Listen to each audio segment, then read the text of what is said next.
first year when I started really radically changing my life, I'm working around the clock day and night. I was skinny anyway. In high school, I turned sideways. They called me absent. I'm skinny. Tried to play football, almost got killed. Settled for basketball, less violent sports, but I've been skinny all my life. But that first year, I'm thin anyway. I lost some more weight. I'm a walking shadow. I was so caught up in changing my life. My income multiplied by 2 and then multiplied by 5 and everything's happening. But I almost lost my health over it. Suddenly one day it dawned on me, what if I got rich and too ill to spend it? Wouldn't that be foolish? And I thought, okay, let's talk about setting goals. When I first met Earl Schoaf, not long after we had met each other, he asked me, Mr. Rohn, maybe here's one of the best ways I can help you. He said, let me see your current list of goals and let's go over them and talk about them. He said, I've got the experience. And he said, let's do it. And I said to him, I don't have a list. He said, wow, you don't have a list of your goals? I said, no. He said, well, if you don't have a list of your goals, he said, I can guess your bank balance within a few $100s, which he did. And I thought, isn't that something? Then I said to him, you mean if I had a list of goals, it would change my bank balance? He said, drastically. So that got my attention. And all those years ago, I learned how to set goals. Now let's make these notes now on setting goals. The promise of the future is an awesome force.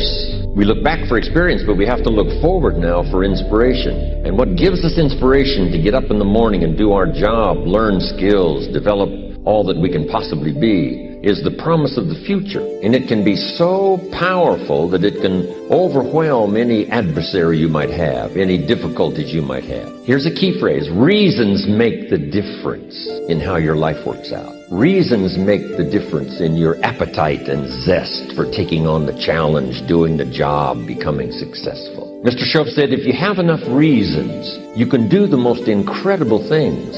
You can get through the most difficult day. You can overcome the most unbelievable challenges if you have enough reasons. And so he said to me, if you haven't got a list of your goals, Mr. Rohn, it's probably because you don't have enough reasons. He said, I'm sure since I've met you, you have enough intelligence. And he said, you have enough good health. And he said, you have all of those things working for you. But here's what you must work on now is to have enough reasons. Looking into the future, developing reasons. So now make these notes. We're primarily affected by 5 things. Number 1 is the environment, the political environment, the social environment, the physical environment. Whatever surrounds us affects us. The city, the country, the countryside, the village, the office, the people. We're constantly affected and shaped by our reaction and decision making. A lot of it depends on the environment. And for the physical environment, we all need to pay attention to that. Make every contribution you can. It's one little small planet. Remember those first pictures from space, looking back on Earth?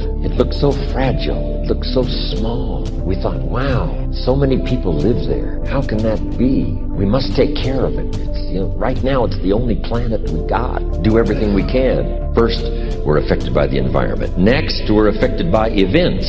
Some events affect us all. Some affect the world regionally, nationally, or by the state, or by the community. But some events affect us all. Now here's the next one. We're affected by what we know. What you know, what you don't know. The accumulation of knowledge or the lack of knowledge affects your dreams, affects your future, affects your income, affects your bank account, affects your associations, affects everything. You've got to really be a student, study, so you can learn how to make wise decisions that'll give you the best chance to build for the future. Okay, here's what's next. We're affected by results. Whatever your current economic results, whatever projects you've launched, the results up until now, that affects you. The results you've had in the past, up until now, that's affected you. Now here's number 5. We're affected by our dreams. Our dreams meaning our view of the future for ourselves. Now here's a note to make. It's important to make sure that the greatest pull on your life is the pull of the future. Some people let the past pull them back. The past can be like gravity if you let it to pull you back. Not just to think about it to get advice from mistakes to carry on for the future. But some people live in the past. They live in the darkness of the past. They live in the mistakes of the past. They live in the discouragement of the past. They didn't make it, and that affects them for the rest of their life, living in the past. So we don't want the past to pull us back to live in the past and all other kinds of things that affect us.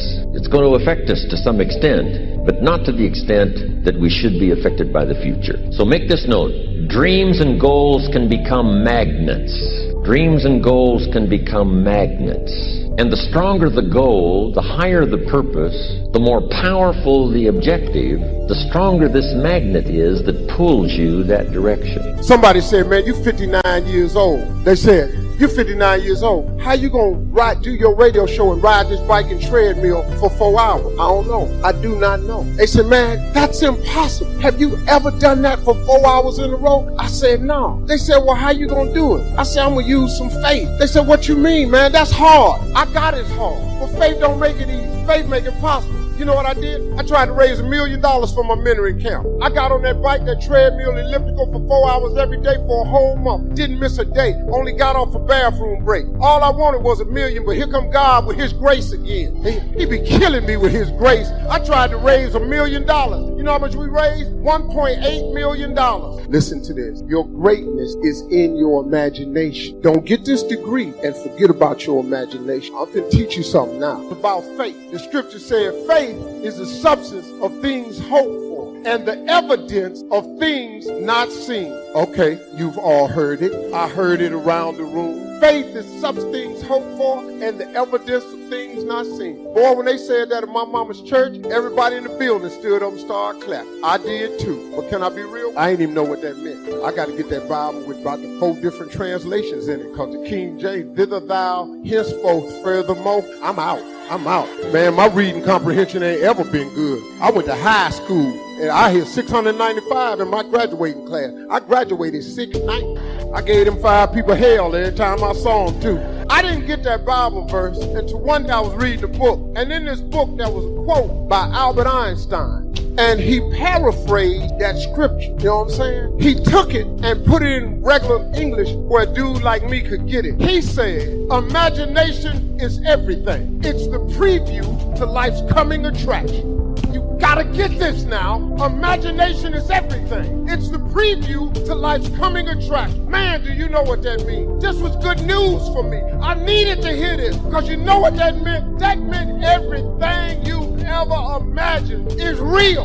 But it's not only real, it was God showing you a preview of a coming attraction that he has for you. Oh man, trip me out now. Trip me out. Man, I almost start crying. Do you know how bad I needed that information? See, you've been thinking that your imagination is that it's just some thoughts, them random thoughts. But let me trip you out though. Have you ever tripped on this before? Do you know that it is impossible for you to think an impossible thought? That is impossible. You ain't that smart. So how did that imagination get in your head? You want me to tell you? It was God. God put it there. He put it there to show you a preview of a coming attraction he has for you. This whole time you've been imagining stuff. It was God been showing you something he got for you. Your problem is though, you tell your imagination to the wrong people. See, if you want to kill your big dreams, tell it to a small-minded person. Yeah, see, listen to me. This what it's about now. See, quit telling everything to everybody. See, you go up and you tell it to your friends and your so-called loved ones. And because you think they care about you, you know how many of y'all that had a really wonderful life? Something God showed you, a business, a transfer, an opportunity, more education, more training, and man, this can change your world. You know how many of y'all that had this wonderful idea and you went in there and took it to that